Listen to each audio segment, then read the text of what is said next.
Okay, so now I want to talk about crime and the black community. But you don't know about the black community. Why? Because you're not black.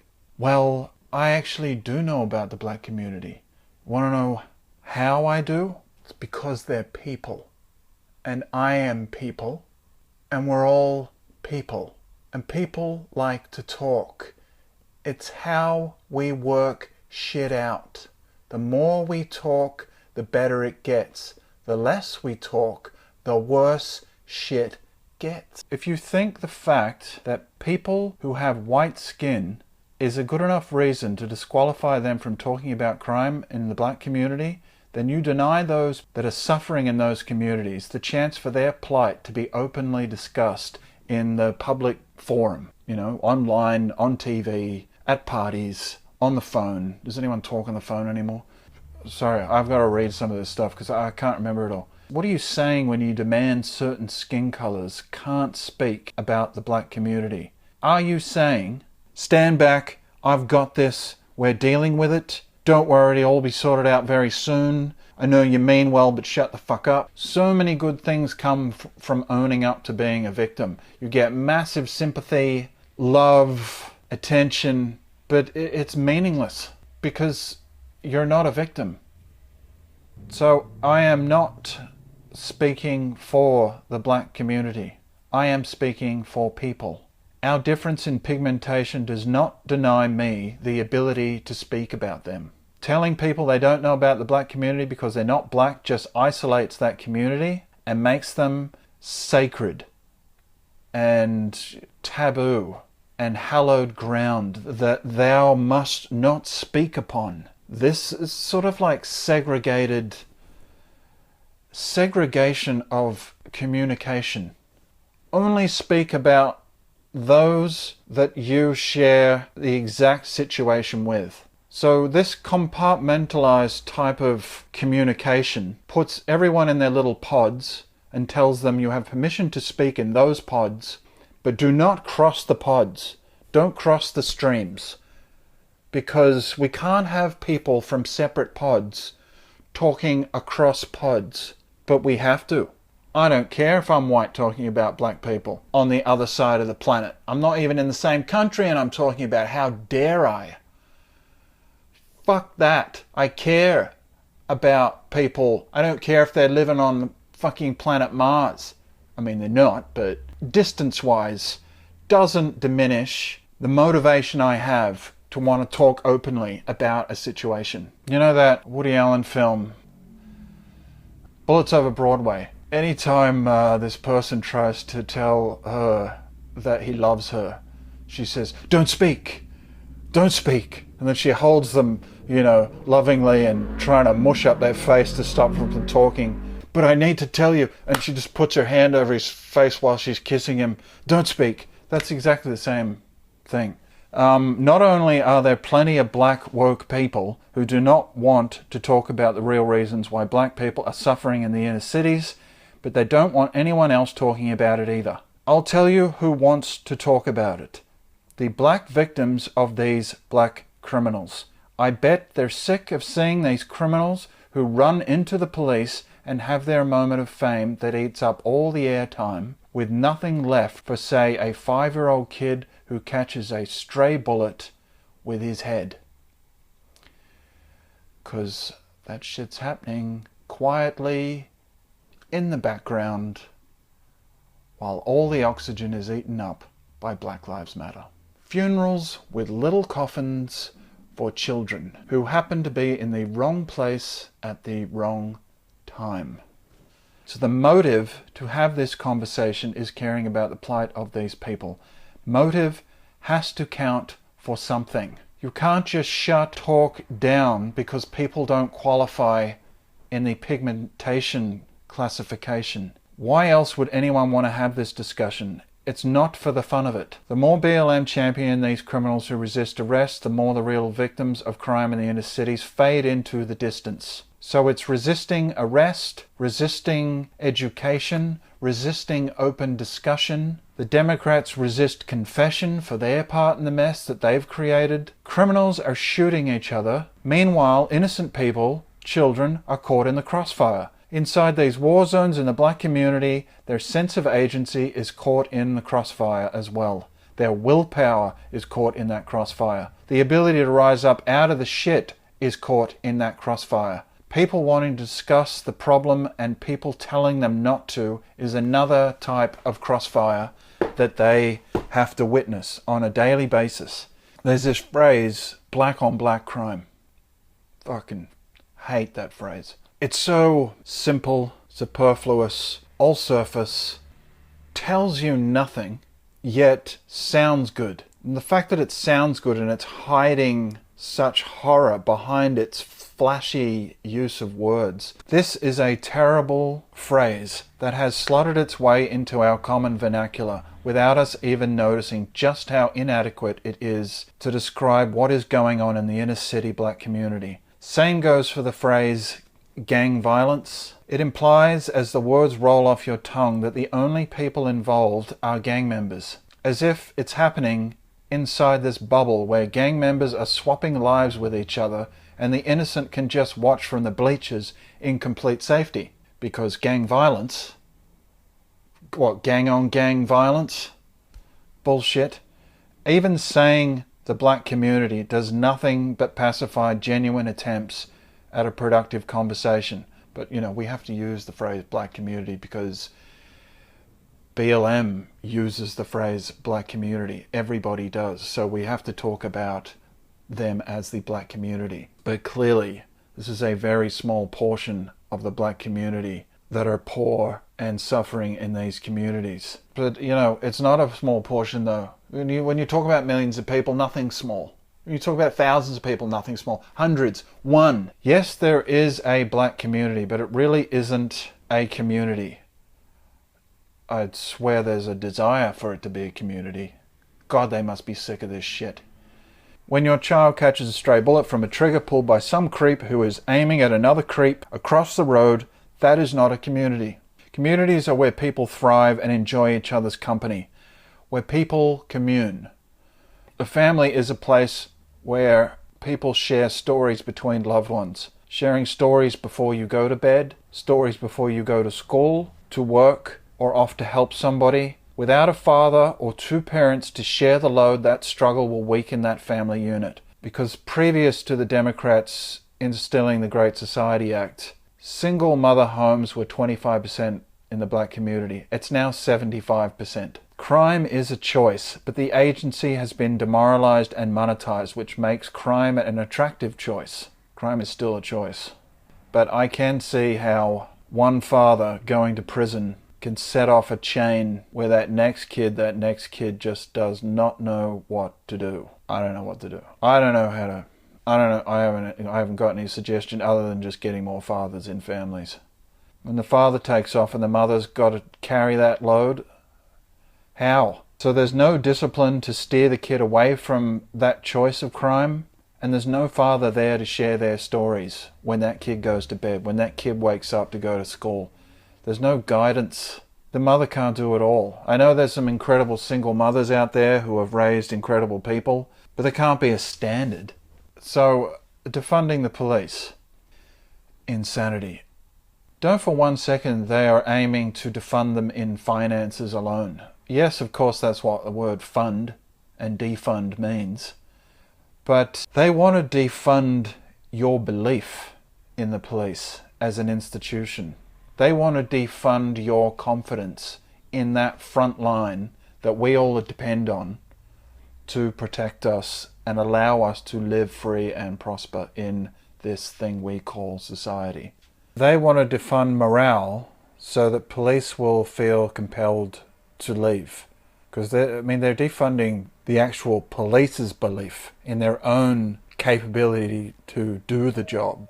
Believe it or not, but many of us have huge funds invested in the belief of police. That type of currency is what they are after, and that's the type of currency they want to see go down in the belief of police. 80% of the black community do not want the police defunded. They want more police. But, the woke BLM, they won't have you know that. this thing we call civil society. It's not like the criminals are working towards something else while we do our thing. And they'll let us know when they've sorted their sort of version of society out, and then they'll come back and join us, and then we'll all get on. They're busy trying to work out how to fuck up all of our shit. Anyone thinks bullshit is a good way to run society? There are plenty of places that have tried bullshit and still are, and they don't work, so you can't have freedom without law and order. These seeds were sown decades ago, and it was the mainstream media that brought down plenty of rain upon those seeds that gave the woke all the ammunition they needed. George Floyd was their guinea pig to continue the lie that police unfairly target black people. But it's actually young black men that unfairly target their own communities as they unleash a crime wave across their failed, democratically run cities. It's apparently heresy to point this out. There's a line of narration in a Woody Allen movie called Everyone Says I Love You, where this girl is introducing the characters of the movie, and her mother walks in, and she's a lawyer, like a liberal lawyer, and says, "And there's my mother, hard at work being soft on crime." And it cuts to Goldie Hawn saying, "We need open prisons where they can paint and come and go as they please." Blah, blah, blah. Like, it's a joke, but, you know, it's not a joke. You could put one of these morons, that one, I think it was on, was it CNN? It was around that time where that mayor said the summer of love, but it wasn't her. It was the woman that was, when confronted with what does a victim of crime do when the police have been abolished, do they call a social worker? And the woman quite seriously said, well, being able to call the police when you're a victim of crime is white privilege. That's more insane than that line from that movie that Goldie Hawn said. You could put that line in that movie and people would think that was utter nonsense. So when you defund police, you defund the fire department, you defund our medical institutions, you defund the courts. The more power you take away from police and the more police you take away from society, the harder it is for the fire department to operate, hospitals, doctors, paramedics, lawyers, social workers.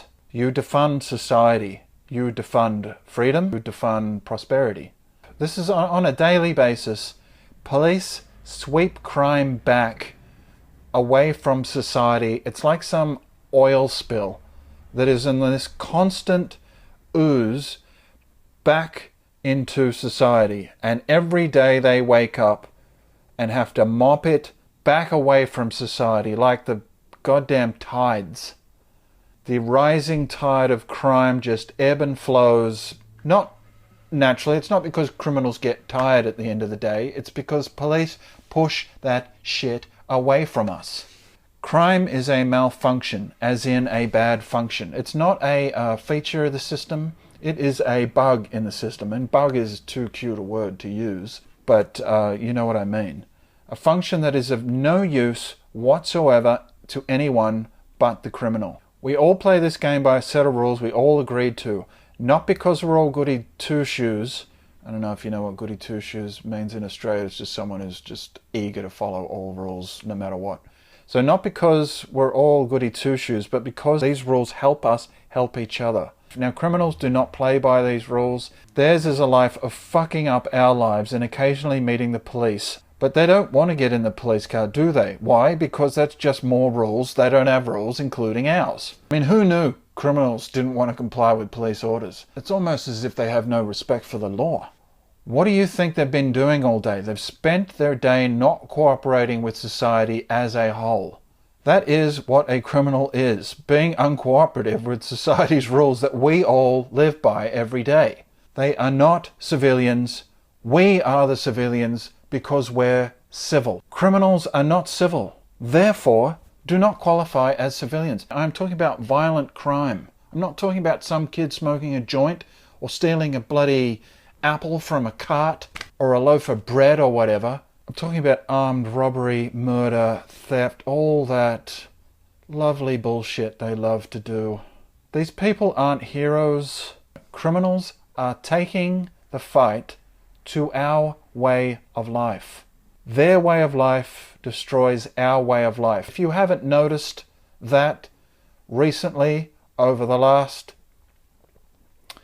forever, or more recently, since May, then your head is somewhere dark and damp, and you know where I'm talking about. If Trump touting law and order is a dog whistle, then I'm a dog.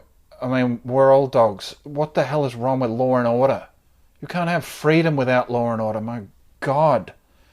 Surely everyone can hear that whistle loud and clear and be happy that you do.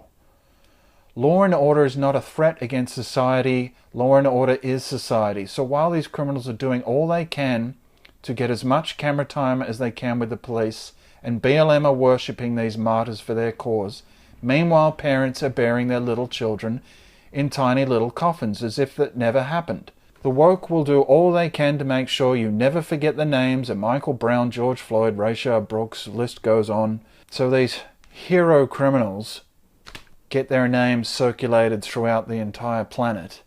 But the names of these dead kids, of which, I don't know any of them. Like, even hearing myself say that I don't know any of them, I know it's not really anyone's fault to not know them, but we don't know them. Their names just circle in that tiny little universe known as a grieving parent, and a grieving family, and a grieving community that the Democrats set up. So say you're enjoying yourself at a barbecue and you say, wouldn't it be great if there was a criminal here to fuck this all up? No one says that, because no one wants that. Liberals love to talk about criminals in remote terms, as in distance, when they're far away from them. But you don't want to hang out with them, do you? No, I didn't think so. They're happy to worship this criminal after he's done his crime, but not while he's doing the crime. Not while he's planning the crime, because that was all in the past. This magical moment where he comes face to face with what he's been running from all this time is what you're all about, isn't it? This is the sexy moment where your hero confronts the man being the police. What's he going to do? Comply? No. Gunfight? Or kill the father or mother of a family member that wonders if they'll be coming home tonight after a long day wearing the uniform. Only then, at this final step where these criminals have to answer for their crimes in front of the law, is when your worship of them begins. People you quite rightly wouldn't want anything to do with in normal daily life, but somehow it's this final meeting, that contrast of law enforcement meets fuck the police, is what gets you off and seduces you to stand these guys up as pillars of your community. What's that about? Somehow, all day they've been spending their time trying to get their life straight, could have turned over a new leaf if it weren't for the police, who for some bizarre reason happen to be there defending society. A luxury bestowed upon you by the police you've enjoyed all day, while probably maligning them with your defund the police Instagram posts and tweets. It's as if you've erased every wrong step they've taken that got them to that point, and you've made a cliffhanger episode out of the final moment of their life. And then Biden says we should shoot him in the leg. Well, as long as criminals are on board with that, will they be shooting in the leg? The leg is not the threat. They're not out there kicking at police. They're not holding guns with their legs. They're not holding knives with their legs. A leg is about this thin, and it does this. At night, whatever, during the day, try shooting that. And even if you hit it, he's not going to stop. He's all hepped up on bullshit adrenaline. Of course there are some bad cops, but there are no good criminals. So just keep that ratio in mind when you're chanting defund the police and chanting the names of these so-called hero criminals that you love. Yeah, how about we put body cams on these criminals when they wake up in the morning, right up until they go to bed at night, after fucking up somebody's life, probably. Let's just see how devoted you are to them and their cause. Let's see how deep your level of worship is when you're reviewing the day's footage of what these creeps get up to on an average day of fun, screwing with other people's lives. It's as if you've walked in on the end of a movie and haven't bothered to ask anyone what happened so far that brought them to that point. Watch some videos on YouTube of police getting shot and killed because the criminal got the upper hand on them, or the police, weren't quick enough to react, too cautious that day, and the criminals got the jump on them. It's, if the news showed some of these videos where cops just getting killed, 80 police are killed in America every year because of that. And now these cities are like open wounds. Not only are there countless lives being taken, destroying the community, but it's robbing these families of the pride they could have had in their children, that could have helped that community rise up out of the constant death. Think about all these wonderful human beings that could have grown up to show their parents a reason to be proud of them, to show your kid a reason to be proud of you as a parent, but you end up losing your life. It's just this constant exchange of death. A community needs more life, an injection of life. It's just ghosts of potential that could have been. Crime isn't just killing people, it's killing hope, it's killing society. How such a tiny portion of the black community can wreak so much death and destruction upon the inner cities is terrifying.